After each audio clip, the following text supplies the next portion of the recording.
Bienvenue à tous, merci de nous rejoindre dans l'Africa Newsroom. Nouvelle semaine, nouveau thème. Pendant 5 jours, nous nous intéresserons à la recherche scientifique et aux innovations technologiques sur le continent, avec un premier dossier consacré à la recherche agronomique. Pendant cette émission, il sera également question de l'actualité économique de l'Afrique avec l'Africa CEO Forum qui a lieu jusqu'au 17 mars à Genève. Et puis en Égypte, l'Égypte réfléchit à un projet de nouvelle capitale administrative. Et pour nous accompagner pendant cette émission, nos éditorialistes, Gracia Rukindikiza, bienvenue. Merci Fanny, bonsoir à tous. Samuel Gambog, bienvenue. Bonsoir Fanny. Et Alfred Chongo, bienvenue. Merci Fanny, et puis bonsoir à mes très chères téléspectatrices. Et tout de suite, l'actualité du jour.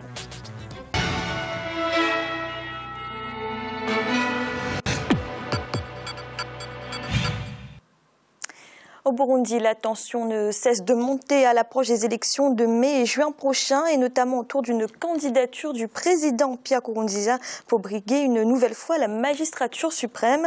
Du côté de l'Église catholique, on se dit opposé à un troisième mandat du chef de l'État, Aminata Diak. Au Burundi, l'Église catholique se prononce contre un éventuel troisième mandat pour le président Pierre Nkurunziza. Première force morale du pays, ces directives pourraient être suivies par les fidèles. Pour Monseigneur Simon Tanwana, un des prêtres les plus influents du Burundi, il serait plus judicieux de respecter la Constitution. Nous pensons que le président Pierre Nkurunziza a bel et bien terminé ses 2 mandats. Moi, je vais leur dire de choisir complètement et calmement ce que la loi que nous avons ratifiée dit. Pour certains analystes, la sortie de l'archevêque burundais démontre une fois de plus la grande influence de l'Église sur la vie politique du pays. L'Église catholique représente environ plus de 75% de la population burundaise. C'est une Église très influente et d'ailleurs qui a fait tomber l'ancien homme fort du Burundi, l'ancien président Bagaza. Comme l'Église s'est prononcée contre le troisième mandat du président Nkurunziza, on peut dire qu'il a très peu de chances de se présenter sur le troisième mandat. Et en plus, c'est que la population chrétienne peut aller à l'encontre de la candidature de Nkurunziza. Il peut y avoir des manifestations, ne fût-ce que même qui sont liées à l'appel de l'Église catholique. Ce qui fait que le troisième mandat de Nkurunziza est très hypothéqué par cette position de l'Église catholique. L'élection présidentielle au Burundi aura lieu en juin 2015. Elle sera précédée par les législatives prévues en mai 2015. Alfred, est-ce que l'Église catholique elle est si influente qu'elle puisse changer d'avis le président Pierre Nkurunziza ? Alors, comme un peu dans beaucoup de pays d'Afrique centrale, effectivement, l'Église catholique, elle est omniprésente. Et sa voix s'entend. Alors là, pour le coup, ce qu'on peut dire, c'est qu'on est quand même étonné par cette forme de surdité de Pierre Nkurunziza qui refuse d'entendre raison. Et c'est d'autant plus étonnant que la région est en train de l'Est est en train de se stabiliser progressivement. On est en train de sortir de ces schémas de guerre. Et que lui, il voudrait replonger, ramener le Burundi en arrière. J'espère pour lui qu'il va entendre raison que ce n'est pas le dernier appel qui lui est adressé. La société civile, l'opposition, même certaines personnes. Est-ce que l'appel de l'Église, ça peut peser plus que l'appel de la société civile, par exemple ? Je pense que ça s'imbrique les uns dans les autres pour ramener Pierre Nkurunziza à la raison. Et s'il ne veut pas entendre raison, j'espère que le peuple burundais va se lever comme un seul homme pour s'opposer justement à cette candidature. Samuel, est-ce que cet appel de l'Église catholique peut peser lors de l'élection présidentielle ? Je crois que le positionnement de l'Église catholique est un signal à l'adresse de la population. Gracien l'a rappelé dans le reportage, 75% environ de la population est chrétienne. Et d'après les observateurs internationaux, l'Église catholique est considérée au Burundi comme la première force morale.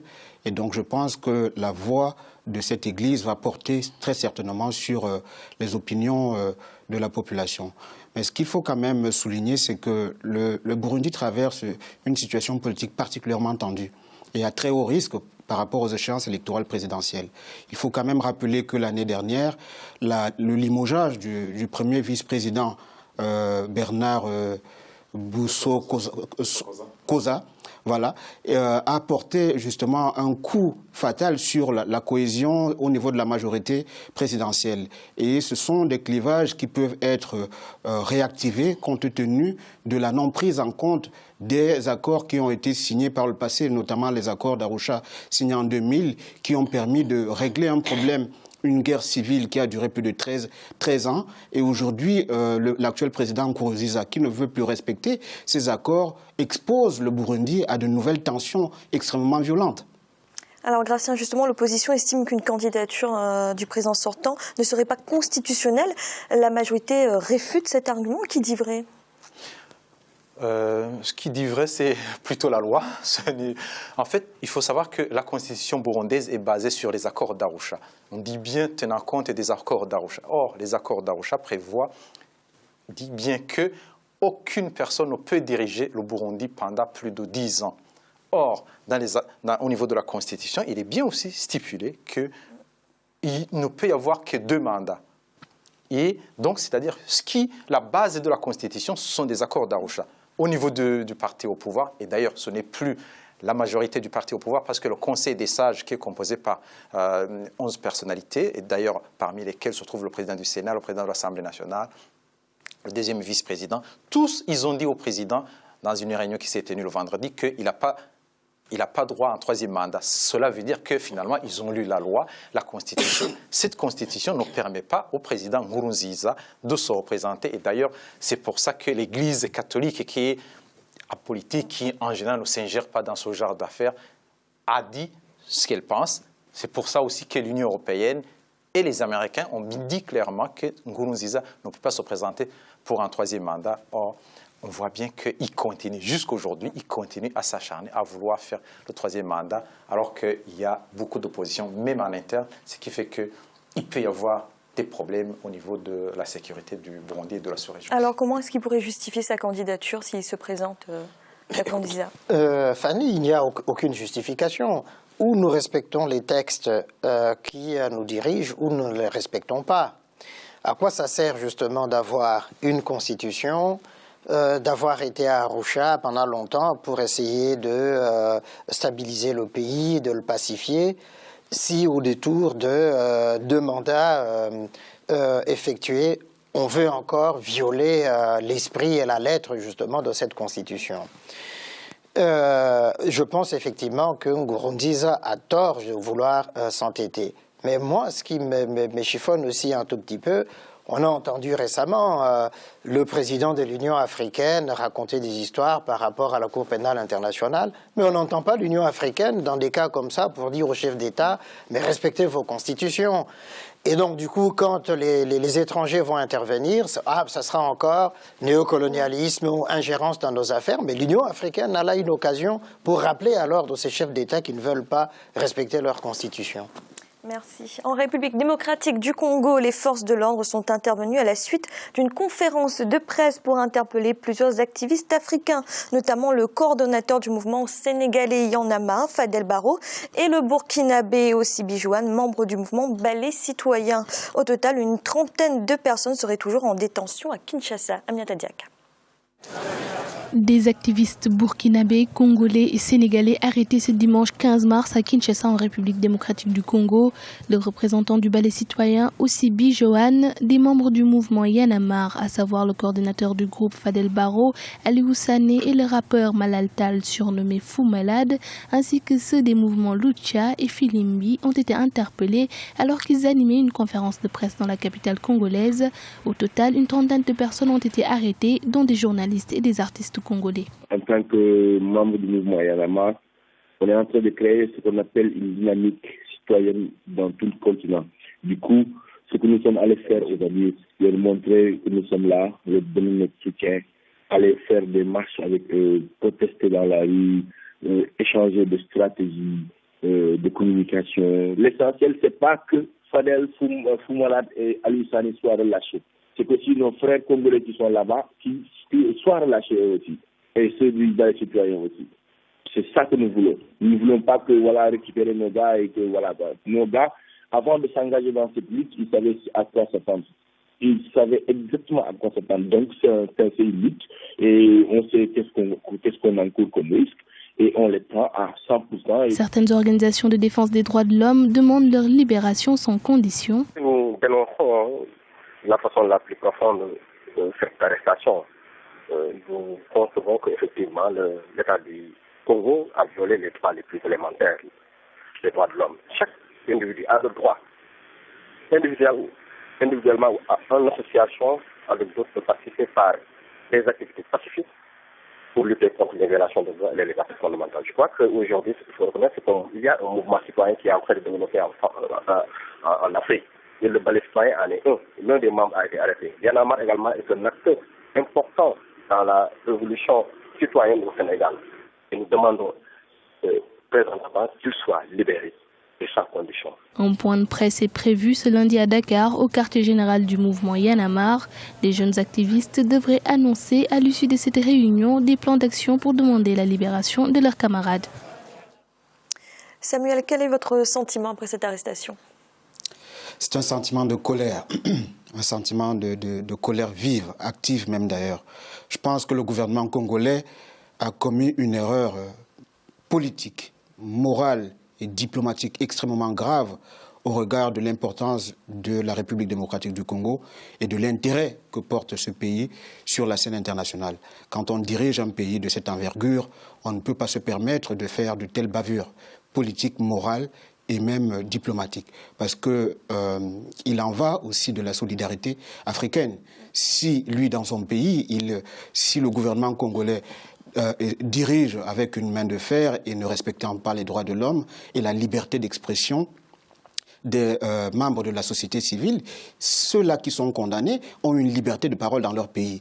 Et donc il doit respecter ce droit et la citoyenneté de ces individus qui se retrouvent aujourd'hui dans les prisons de la République démocratique du Congo. Donc c'est un sentiment de colère. Alfred, est-ce que cette arrestation, finalement, c'est l'expression des craintes du pouvoir face à ce qui pourrait être un scénario burkinabé ? Fanny, laisse-moi d'abord dire simplement que c'est une action qui est contre-productive, qui montre effectivement le manque d'intelligence politique des dirigeants RD congolais.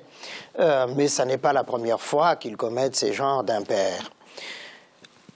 D'abord, pour que ces activistes des droits de l'homme, de Y en a marre, du balai citoyen arrivent à Kinshasa, ils ont obtenu des visas normalement. Ils sont entrés légalement dans le pays. Quand on entend l'argument avancé par le tonitruant ministre vibrionnant même, ministre de la communication de RD Congo, disant qu'il y a une menace terroriste en RD Congo, alors on se dit, mais ou alors vous êtes inconséquent, vous êtes fou vous-même pour avoir laissé rentrer des dangereux mercenaires avec des armes pour les arrêter après, ou alors vous passez à côté de la simple vérité de cette organisation-là. Et puis, ça c'est un. Deux, ils ont tort justement d'arrêter ces activistes-là. Pourquoi ? Parce que ça va provoquer un effet contraire. La jeunesse de Kinshasa, les partis d'opposition, la société civile étaient réunis, des journalistes, on a relâché les journalistes, semble-t-il, étaient réunis, et on entend l'écho à travers le monde entier.